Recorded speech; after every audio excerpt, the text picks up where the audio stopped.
दोस्तों, कैसे हैं आप सब लोग। और आज हम बात करेंगे कोरोलोश उस्मान की किस्त नंबर 154 के दूसरे ट्रेलर के बारे में। तो चलिए वीडियो का आगाज़ करते हैं।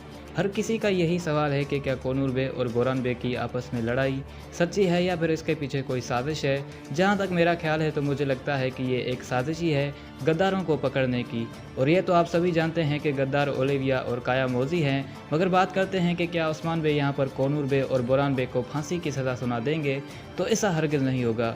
मुझे लगता है शायद जैसे पहले जरकुताई को उस्मान बे मारने वाले होते हैं तो बाईसुंगुर गोरकुल खान की खबर लेकर आ जाता है और उस्मान बे पहले गोरकुल खान को मारने के लिए जाते हैं, तो यहीं पर वो वाला सिनेरियो भी दिखाया जा सकता है। लेकिन हाँ, तब्दीली सिर्फ ये हो सकती है कि उस्मान बे यहाँ पर किसी को मारने के लिए नहीं जाएंगे। एक सूरत में यह भी मुमकिन है कि उस्मान बे की साजिश के मुताबिक ओलिविया कोनूर बे और बोरान बे को केस से फरार होने में मदद के लिए जाए और यूं ओलिविया की गद्दारी सब पर आश्कार हो जाए। और दूसरी सूरत में यह भी मुमकिन है कि ओलिविया इन दोनों को फरार होने के लिए रास्ता हमवार करेंगी, जिसके बाद वो इनको इमरान तेगिन के पास जाने और उनका सिपाही बनने का मशवरा देंगी और यूं ओलिविया की गद्दारी तो साबित हो जाएगी। लेकिन उस्मान बे के मंसूबे के मुताबिक कोनूर बे और बोरान बे अतरानुस कले और रोम के जल्लाद इमरान तेगिन की खबर उस्मान बे को देते रहेंगे। और क्या मालूम उस्मान बे आगे चलकर इमरान तेगिन को मार के अतरानुस कले को फतह कर लें। अलबत्ता कोनूर बे और बोरान बे की फांसी के वक्त होलोफेरा को देखा जा सकता है, जबकि ओरहान बे तो पहली नज़र में ही पहचान लेते हैं कि ये होलोफेरा ही है।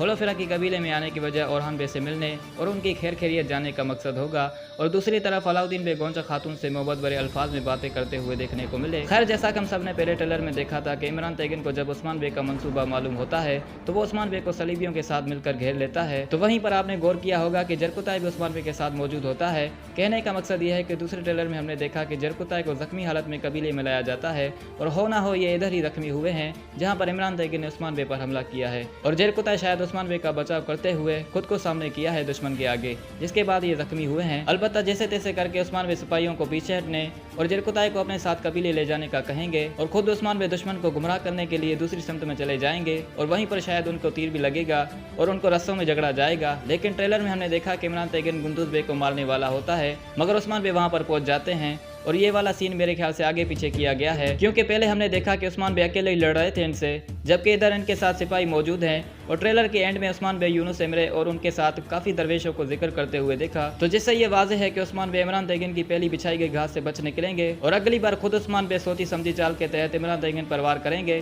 गुंदुज बे के साथ मिलकर। और बाला खातून शायद जब हमला किए जाने वाली जगह पर पहुंचेंगी तो उनको सिर्फ उस्मान बे का घोड़ा ही मिलेगा, उस्मान बे नहीं। इससे आगे क्या हो सकता है ये आप हमें कमेंट सेक्शन में ज़रूर बता दीजिएगा। तो दोस्तों, आज के लिए इतना ही। मिलते हैं अगली नई वीडियो में। अल्लाह हाफिज़।